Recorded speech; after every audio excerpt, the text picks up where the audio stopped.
આજે આપણે બનાવીશું મગની દાળનો એકદમ ક્રિસ્પી નાસ્તો। તો આ મગની દાળનો નાસ્તો હું મારા ઘરે 2 મહિના માટે બનાવું છું, પણ આ નાસ્તો એટલો ટેસ્ટી બનતો હોય છે કે 15 દિવસની અંદર જ પૂરો થઈ જાય છે। તો આ નાસ્તાને તમે એકવાર બનાવી અને 2 મહિના સુધી સ્ટોર કરી શકો છો, અને આ નાસ્તાને તમે સવાર અને સાંજના નાસ્તાની અંદર પણ ખાઈ શકો છો। તો ચલો આપણે મગની દાળનો ક્રિસ્પી અને ટેસ્ટી નાસ્તો બનાવવાનું શરૂ કરીએ। તો મગની દાળનો ટેસ્ટી નાસ્તો બનાવવા માટે મેં અહીંયા 2 વાટકી મગની દાળને 2 થી 3 વાર ચોખ્ખા પાણીએ ધોઈ અને 2 કલાક માટે પલાળી રાખી હતી, અને તમે જોઈ શકો છો દાળ આપણી એકદમ સરસ રીતે અહીંયા પલળી ગઈ છે। હવે આપણે થોડી થોડી મગની દાળને એક મિક્સર જારની અંદર લઈ અને થોડું પાણી ઉમેરીને પીસી લઈશું। 2 થી 3 ચમચી જેટલું પાણી ઉમેરીશું। તો આપણે અહીંયા વધારે પડતું પાણી નથી ઉમેરવાનું। આ જ રીતે તમારે થોડું ઓછું પાણી રાખીને તમારે મગની દાળને પીસવાની છે, અને મગની દાળને તમારે એકદમ સ્મૂથ પીસવાની છે। હવે આપણે મિક્સર જારનું ઢાંકણ બંધ કરી અને મગની દાળને પીસી લઈશું। તો મગની દાળ આપણે અહીંયા પીસી લીધી છે, તો હવે આપણે ચેક કરી લઈશું। તો તમે જોઈ શકો છો આપણી મગની દાળ એકદમ સરસ રીતે અહીંયા પીસાઈ ગઈ છે। તો આ રીતની તમારે અહીંયા એકદમ બારીક મગની દાળને પીસવાની છે, અને આ જ રીતે આપણે બધી જ મગની દાળને પીસી લઈશું। તો બધી જ મગની દાળને આપણે અહીંયા પીસી અને એક વાસણની અંદર કાઢી લીધી છે। તો હવે આપણે તેની અંદર 2 મોટી ચમચી જેટલા સફેદ તલ ઉમેરીશું, સાથે જ 1 ચમચી કસૂરી મેથી ઉમેરીશું, નાની અડધી ચમચી જેટલો અજમો ઉમેરીશું, નાની અડધી ચમચી જેટલી હિંગ ઉમેરીશું, નાની અડધી ચમચી હળદર પાવડર ઉમેરીશું, સાથે જ નાની 1 ચમચી કાશ્મીરી લાલ મરચું ઉમેરીશું। અહીંયા તમે નાસ્તો વધારે તીખો ખાવા માંગતા હોય તો તમે વધારે તીખું લાલ મરચું લઈ શકો છો। સાથે સ્વાદ પ્રમાણે મીઠું ઉમેરીશું, 2 ચમચી ઘી ઉમેરીશું। તો ઘીની જગ્યા પર તમે તેલનો ઉપયોગ કરવા માંગતા હોય તો તમે તેલ પણ લઈ શકો છો। બધું સરસ મિક્સ કરી લઈશું।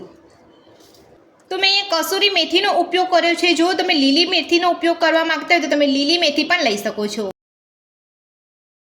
તો આ રીતે તમારે મસાલા ઉમેરીને બધું સરસ મિક્સ કરી લેવાનું છે। તો બધું જ આપણે એકદમ સરસ મિક્સ કરી લીધું છે। તો હવે આપણે તેની અંદર 3 ચમચી જેટલો સોજી ઉમેરીશું। સોજી ઉમેરીને બધું સરસ મિક્સ કરી લઈશું। સોજી ઉમેરીને મિક્સ કરી લીધા પછી હવે આપણે તેની અંદર 1 મોટી વાટકી જેટલો ઘઉંનો લોટ ઉમેરીશું। તો લોટ તમારે અહીંયા થોડો થોડો ઉમેરવાનો છે, સામટો લોટ તમારે નથી ઉમેરવાનો। તો ઘઉંનો લોટ ઉમેરીને પણ આપણે બધું સરસ મિક્સ કરી લઈશું। અહીંયા આપણે પાણીનો ઉપયોગ કરવાની જરૂર નથી, આ રીતે જ આપણે અહીંયા લોટ બાંધવાનો છે।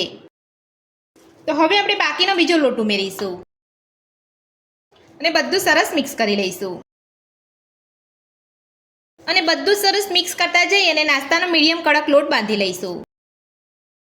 તો થોડો થોડો ઘઉંનો લોટ ઉમેરતા જઈ અને આપણે અહીંયા મીડિયમ કડક લોટ બાંધી લીધો છે। તો આ રીતનો લોટ તમારે બાંધવાનો છે। તો હવે આપણે લોટને ઢાંકીને 15 મિનિટ માટે રહેવા દઈશું। તો નાસ્તાના લોટને ઢાંકી અહીંયા 15 મિનિટ જેટલો સમય થઈ ગયો છે। તો હવે આપણે લોટને ચેક કરી લઈશું। હવે આપણે લોટ ઉપર 1 ચમચી જેટલું ઘી ઉમેરીને લોટને થોડો મસળી લઈશું। તો આ રીતે લોટને તમારે ઢાંક્યા પછી ઘી ઉમેરીને થોડો તમારે લોટને મસળી લેવાનો છે। તો લોટને આપણે અહીંયા થોડો મસળી લીધો છે। તો હવે આપણે તેમાંથી એક લુઓ લઈ અને આપણે પાટલા ઉપર રાખીને વણી લઈશું। તો આટલો લુઓ લઈ અને તમારે નાસ્તો બનાવી લેવાનો છે। તો હું અહીંયા નાસ્તાને ચોપિંગ બોર્ડ ઉપર બનાવી રહી છું। જો તમે પાટલા ઉપર નાસ્તાને વણવા માંગતા હોય તો તમે પાટલા ઉપર પણ વણી શકો છો। તો હવે આપણે ચોપિંગ બોર્ડ ઉપર થોડું ઘી લગાવી લઈશું,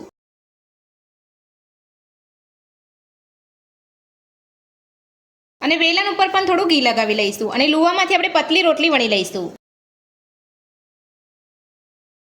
તો તમે જોઈ શકો છો કોરા લોટનો ઉપયોગ કર્યા વગર જ આપણે અહીંયા રોટલી સરસ વણાઈ રહી છે। તો આ રીતે તમારે અહીંયા હળવે હાથે પાતળી રોટલી વણી લેવાની છે।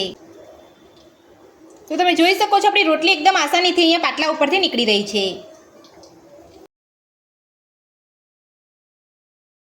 તો આટલી પાતળી રોટલી તમારે વણવાની છે। તો હવે આપણે રોટલીને કટ કરી લઈશું। તો સૌથી પહેલા તમારે આ રીતે ચોરસ કટ કરવાની છે, અને હવે આપણે નાસ્તાનો આકાર આપી દઈશું। તમે જોઈ શકો છો રોટલીને આપણે અહીંયા ચોરસ કટ કરી દીધી છે, અને આપણે નાસ્તાનો આકાર આપી દીધો છે। તો હવે આપણે રોટલીને કાંટાવાળી ચમચીથી આપણે કાણા કરી લઈશું। તો આ રીતે કાણા કરવાથી આપણો નાસ્તો ફૂલે નહીં અને એકદમ ક્રિસ્પી બનીને તૈયાર થશે। તો કાંટાવાળી ચમચીથી આપણે અહીંયા કાણા કરી લીધા છે, અને તમે જોઈ શકો છો નાસ્તો આપણો એકદમ સરસ બન્યો છે। તો આ જ રીતે આપણે બધો નાસ્તો બનાવી લઈશું। થોડો નાસ્તો આપણે અહીંયા બનાવી લીધો છે, તો હવે આપણે નાસ્તાને તળી લઈશું. તો નાસ્તાને તળવા માટે મેં અહીંયા કઢાઈની અંદર તેલ ગરમ કરવા મૂકી દીધું હતું અને આપણું તેલ પણ એકદમ સરસ ગરમ થઈ ગયું છે. તો હવે આપણે નાસ્તાને તેલમાં લઈ અને તળી લઈશું. તો નાસ્તાને આપણે ગેસની મીડિયમ ફ્લેમ પર જ તળવાનો છે. નાસ્તાને આપણે તેલની અંદર લઈ લીધો છે અને નાસ્તો આપણો તળાઈને ઉપર આવી ગયો છે. તો હવે આપણે નાસ્તાને હળવે હાથે પલટાવી લઈશું.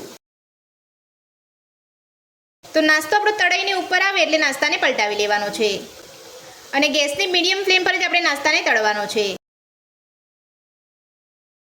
તમે જોઈ શકો છો નાસ્તાનો કલર એકદમ સરસ આવ્યો છે.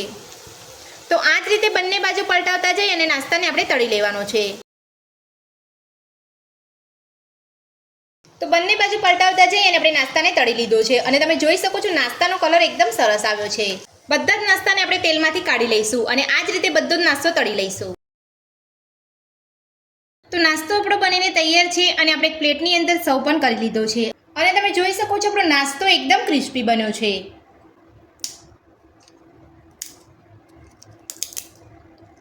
મગની દાળનો ટેસ્ટી નાસ્તો બનાવવાની રીત તમને મારી કેવી લાગી મને કોમેન્ટ બોક્સમાં કોમેન્ટ કરીને જરૂરથી જણાવજો. આજની રેસીપી પસંદ આવી હોય તો વિડીયોને લાઇક કરજો, ચેનલને સબસ્ક્રાઇબ કરજો, તમારા મિત્રોને જરૂરથી શેર કરજો. Thank you.